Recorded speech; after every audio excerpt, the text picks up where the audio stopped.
துலா ராசிக்கு இந்த வார கிரகங்கள் எப்பேற்பட்ட பலனை வழங்கும் பாருங்கள்.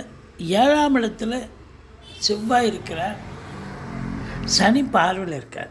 வாழ்க்கை துணை அல்லது மனைவிக்கு வேலை பார்க்குற இடத்துல பிரச்சனையோ அல்லது அவங்க ஃபிசிக்கலாக தேக ஆரோக்கியத்தில் பிரச்சனை ஏற்படவோ அல்லது உங்களுக்கும் அவங்களுக்கும் கான்ட்ரவர்சி கருத்து வேறுபாடு ஏற்படவோ வாய்ப்புகள் இருக்கிறது.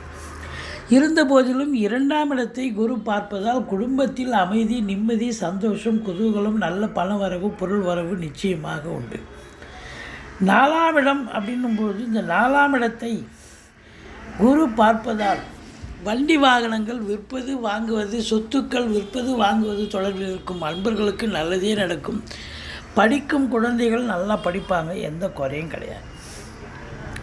உங்களை பொறுத்தவரை பிள்ளைகளுடைய வளர்ச்சி மிக சிறப்பாக இருக்கும்.